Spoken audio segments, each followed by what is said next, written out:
Bonjour et bienvenue. Aujourd'hui, une fraude monstrueuse, celle d'Alliance Vision qui dépasse nos frontières. Des centres de santé ophtalmologiques, une escroquerie à grande échelle, un réseau organisé, et un cofondateur désormais poursuivi jusqu'en Israël.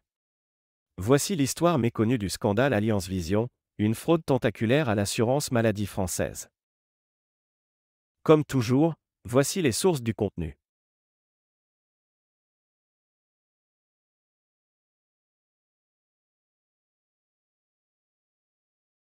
Alliance Vision, c'est un réseau de centres de santé ophtalmologie et soins dentaires, qui a connu une croissance fulgurante dans les années 2010 en France. Ces centres proposaient des examens de la vue rapide, souvent pour des lunettes ou lentilles, pris en charge par la Sécurité sociale française. Mais derrière cette vitrine médicale, un système de fraude sophistiqué a été mis en place.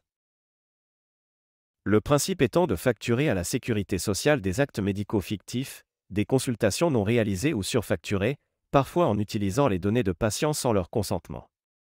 Le tout, avec la complicité de certains praticiens ou personnels administratifs.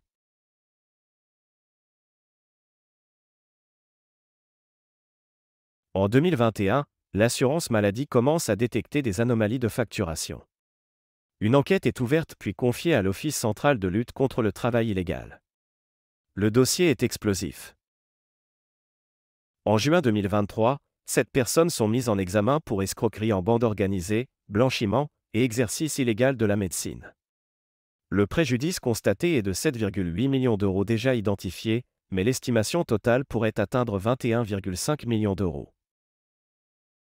Face à l'ampleur de la fraude, la Caisse nationale d'assurance maladie décide de déconventionner 13 centres du réseau Alliance Vision, à compter du 21 août 2023.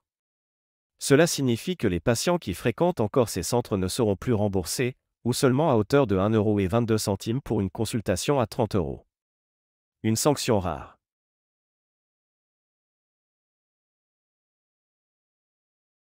Mais l'histoire ne s'arrête pas là. Un des cofondateurs du réseau Alliance Vision, soupçonné d'être l'un des cerveaux de la fraude, s'est réfugié en Israël. Or, début 2025, l'affaire rebondit à Jérusalem. En coopération avec la France, la police israélienne perquisitionne plusieurs lieux et saisit 1,4 million d'euros d'avoirs suspects. Une enquête israélienne pour blanchiment est officiellement ouverte contre ce cofondateur, dont l'identité reste confidentielle à ce stade pour des raisons judiciaires. C'est une coopération judiciaire internationale exceptionnelle, qui illustre la volonté des autorités de traquer les fraudes même au-delà des frontières.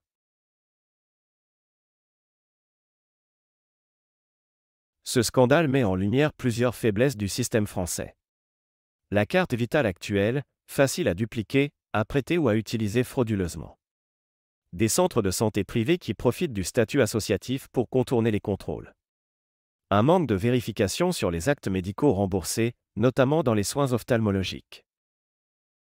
Résultat, des millions d'euros de fonds publics détournés alors que l'hôpital public est en crise.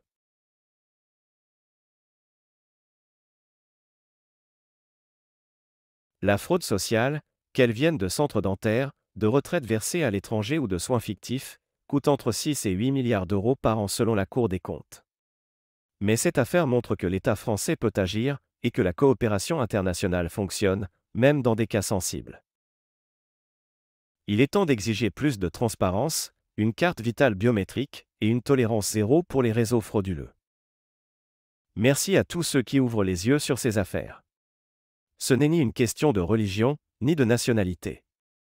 C'est une question de vérité, de justice et de respect de notre solidarité nationale. Continuons à enquêter, à dénoncer, et à protéger l'intérêt général. Merci pour votre soutien, vos partages, vos abonnements, et à très bientôt.